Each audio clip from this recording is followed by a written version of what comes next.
How would anybody invest in a country that is absolutely in the last place in terms of rule of law? I'm talking literally the last place. Would you lend to a country on that condition? Would you invest?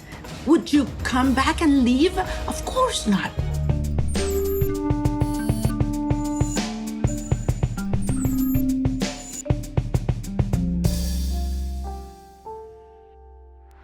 Hello and welcome to GZERO World. I'm Ian Bremmer, and today I am talking with the most prominent opposition leader in Venezuela. And it's worth noting, she remains inside Venezuela, though very much in hiding, at a time when virtually every major Venezuelan opposition figure has been jailed or exiled. In January, Venezuelan President Nicolás Maduro was inaugurated for a third term, despite widespread allegations of fraud and condemnation from the United States and Europe and others. This is an American story, too. The Biden era saw an unprecedented influx of Venezuelan migrants to sanctuary cities. And under President Trump's administration so far, thousands of Venezuelans have been arrested, many already deported.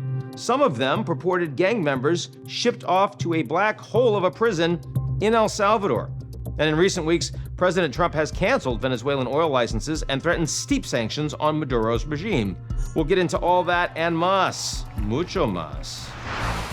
But first, in late February, Donald Trump Jr. welcomed María Corina Machado, Venezuela's opposition leader, onto his podcast, Triggered. It was an unusual choice for a show that tends to feature far-right American firebrands like Steve Bannon, Charlie Kirk. Don Jr. quickly brought things back to a more familiar footing. Maria, you've been completely censored in your own country, something that so many Americans, certainly on my side of the political spectrum, have had to deal with over here. Do you see parallels to what my father had to endure in the last election to what they're doing to you? Oh, certainly. And I see it in many places around the world. But believe me, I've never seen what is going on and happened here, you know? Donald Trump Jr. was trying to frame Machado's experience within a familiar American narrative of MAGA persecution. No surprise there.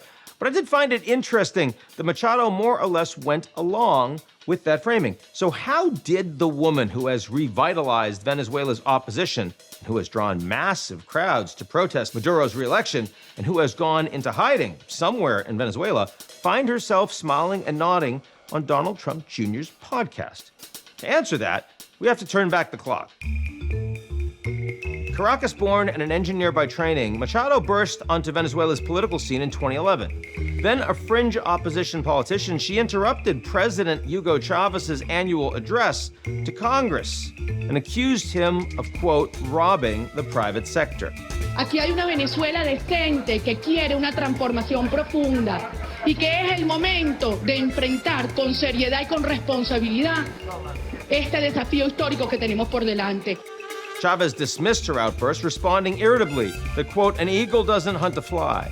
But in the many years since, that fly has kept on buzzing, long past Chávez's own death in 2013 and throughout the 12 years of increasingly authoritarian rule under his handpicked successor, Nicolás Maduro.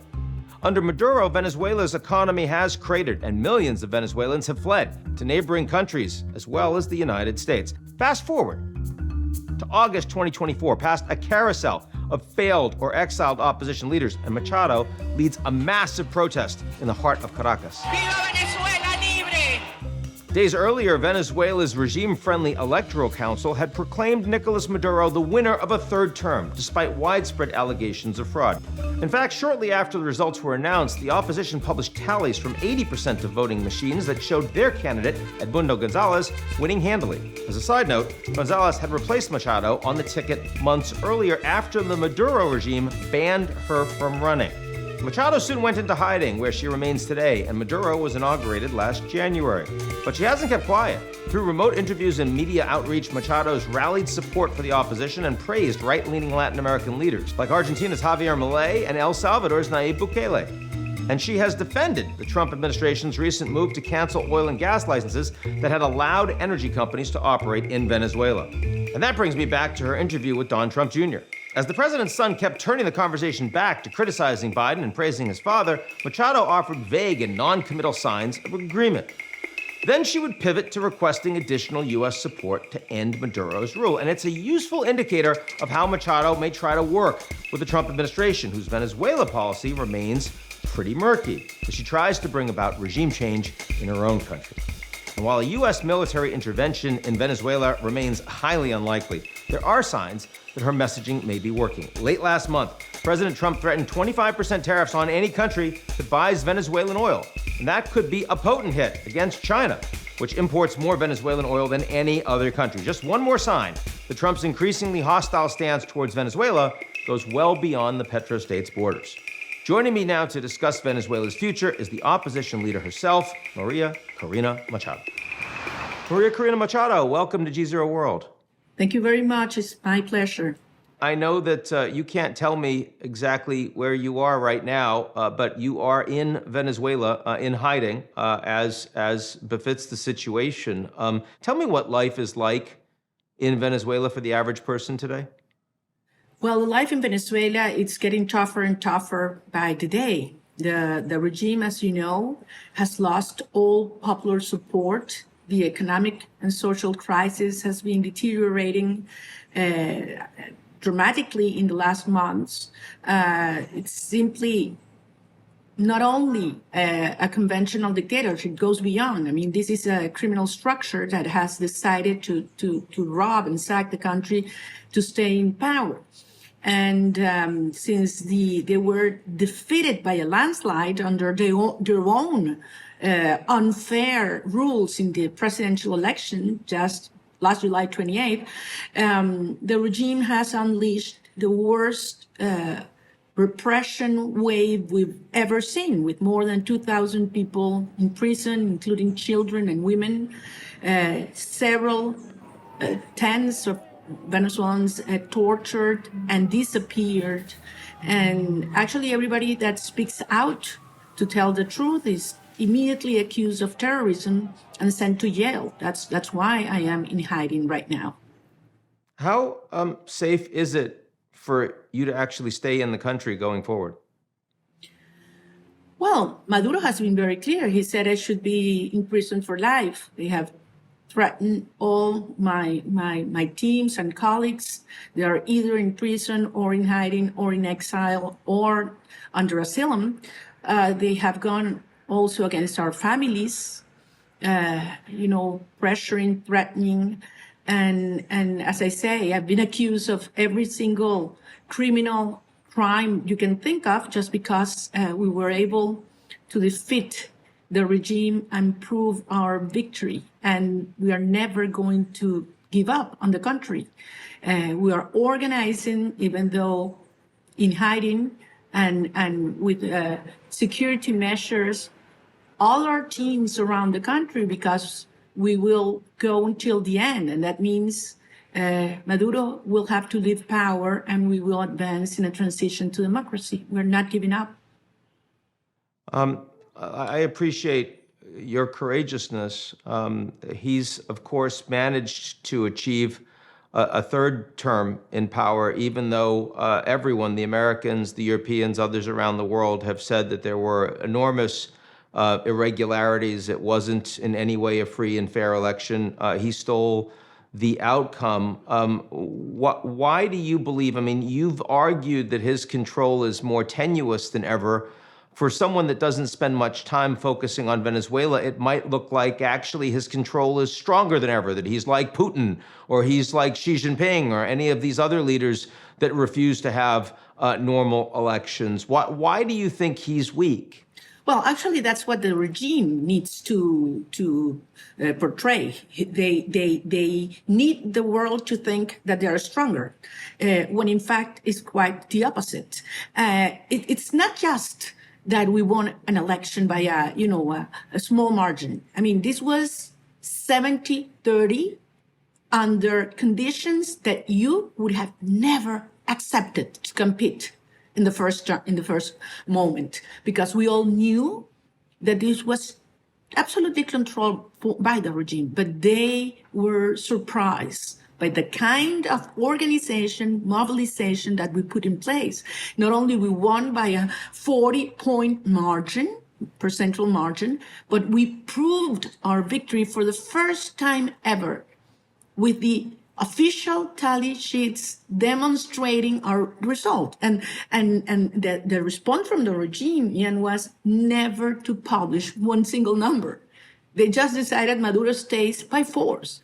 And what effect did this have? That even Maduro's previous allies, international allies, have not recognized that he won anything because he lost, and everybody knows that. So he's completely isolated internationally.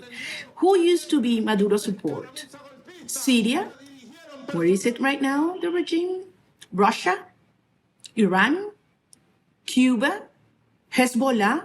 I mean, these were the kinds of allies Maduro was counting on a few months ago. Secondly, you know, the social pressure, and as I mentioned before, the collapse of our economy is growing in a very accelerated pace. And this obviously also reflects on what is to be Maduro support, the military and the police.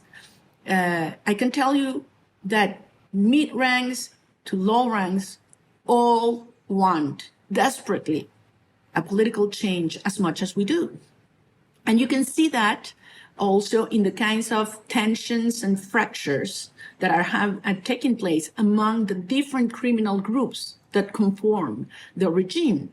And finally, I have to say, recent decisions by President Trump in terms of addressing the regime as a criminal structure with a law enforcement approach is something that has brought huge concern among those that still support Maduro, because they know that the resources into this criminal structure will be reduced significantly. And this creates, as I mentioned before, concentration among these criminal structures. The Trump administration, with some notable hawks on Venezuela, like in particular Secretary of State Marco Rubio, we've seen an effort to put more pressure on Venezuela. Are you happy with what you've seen from the Trump administration on your country so far? And what else do you think they should be doing? Well, I think things are moving in the right direction. I think much more should be done. First of all, because as I said before, this is not a conventional dictatorship. Venezuela has been turned into the criminal hub of the Americas. I mean, a safe haven for cartels, guerrilla, networks of smuggling, even women and children being used for these networks of prostitution. This is dramatic. I mean, the gold smuggling and the presence even of terrorist agents. So I do think Venezuela is a threat to the security of the Western Hemisphere and should be addressed as such, I said, with a law enforcement approach. So every criminal organization grows and maintains its activities as long as they get resources, the flows of money. If these flows are reduced, then these structures start to fight between them and fracture. And that's precisely what's starting to happen right now after these licenses were revoked.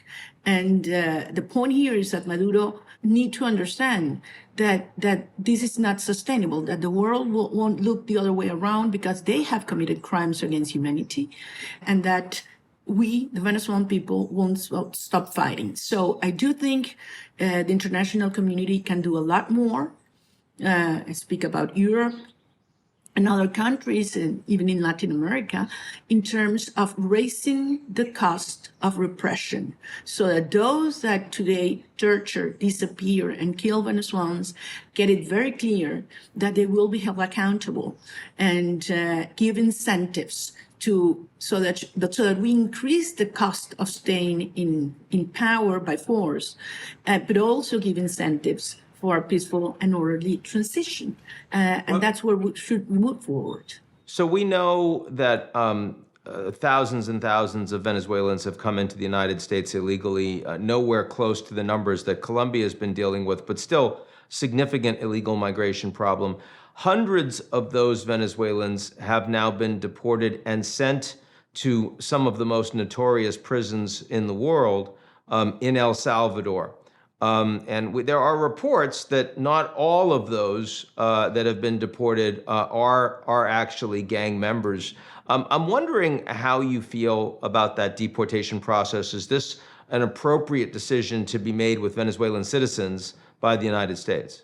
Well, this is a very complex process, and as you say, of course, we are concerned for every Venezuelan abroad. I have to say that almost the totality of Venezuelans that have left are good, hardworking people, but certainly there are a group that has been used by the regime intentionally, sent abroad to create destabilization in the region. The other side of this story, or this drama, I would say, Ian, is that many of those that are being sent to Venezuela that are linked to the regime and that are criminals are immediately integrated to the regime repression structures. So, sending them back to Venezuela means that they are going to either establish their crimes here and repress Venezuelan citizens, or are going to be sent back abroad. So those criminals that are proven to have, linked to these criminal networks, such as the Tren de Aragua, who is linked to Maduro and who receives orders from Maduro, I believe should not be sent back to Venezuela at this moment. Despite the fact that Venezuela is increasingly isolated and very few countries recognize this new government, they are continuing to get a lot of support from China, which is willing to buy a lot of oil from Venezuela. They're continuing to get a lot of support from Russia, which President Trump is more interested in reestablishing relations. When you look at the rest of the world, you're not seeing a move towards strengthening democracy. You're seeing a move towards authoritarian regimes doing better and democracies getting weaker. Tell me why Venezuela is going to be the exception to that. Not only the exception, the example. I think what we did last year, when everybody told me it was impossible to bring back a country together on our feet, when we have been, so demoralized and divided by the regime. And we were able to go all around the country and create this legion of over 1 million citizens, volunteers, because we understood that the only way we could have our children coming back home, the only way we could live with dignity and justice and prosperity was, overcoming this tyranny and creating the democratic institutions for renewal of Venezuela. We are convinced we're going to turn Venezuela from the criminal hub of the Americas into the energy hub of the Americas, bringing not only opportunities and jobs for the Venezuelan people, but huge, immense, unique opportunities for investment from international business that will not find any other opportunity in this hemisphere as Venezuela represents. So China, of course, has been historically a big consumer of Venezuelan exports, not so much anymore. Talk to me a little bit about why that is and why Americans don't need to worry that the Chinese are going to take advantage of the U.S. Squeezing Venezuela harder. In Venezuela, in the year 2016, China was producing around 70,000 barrels a day. Today, that has been decreasing to less than 40 a day. China is not interested in investing in Venezuela because it was one of the worst financial decisions to give huge loans to the regime that they have not paid so far. China does not want to deal with a profoundly corrupt, inept tyranny such as Maduro. They know him very well. Now, it's funny, I meet so many Venezuelans when I'm up in Canada because the geology of the oil patch is very similar. And I got to tell you, it's a lot colder for the Venezuelans up there, but they understand that there's no business for them to do. There's no work for them in your country. How would anybody invest in a country that is absolutely in the last place in terms of rule of law by the World Justice Project? I'm talking literally the last place out of 140 countries that are evaluated around the world. Venezuela is in the last place. So would you lend to a country on that condition? Would you invest? Would you come back and leave? Of course not. And that's why Venezuela is in this desperate situation, being the country that has the biggest reserves, oil reserves in the world, and the 8th in terms of gas reserves in the world. So this is a huge opportunity waiting to be open, and that's precisely what we're going to do. So we have to align the interests and incentives of all stakeholders, those that want to do business and those that want security for the hemisphere, and certainly those that care about human rights and the humanitarian crisis. I want you to know and the world to know that we are ready. We have our teams with high qualified professionals in every sector, those that are here, those that are working abroad.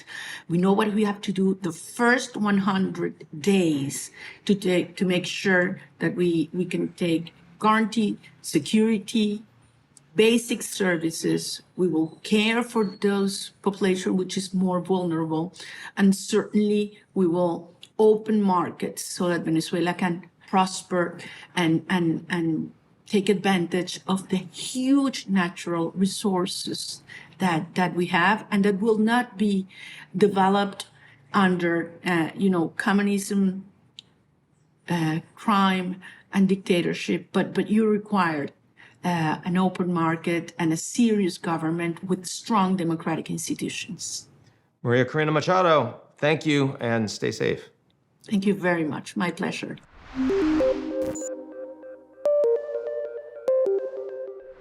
That's our show this week. Come back next week if you like what you've seen, or even if you don't, but you want to start your own opposition party, go into hiding. We can help you out with that if you take a moment to check out our daily newsletter, appropriately titled GZERO Daily.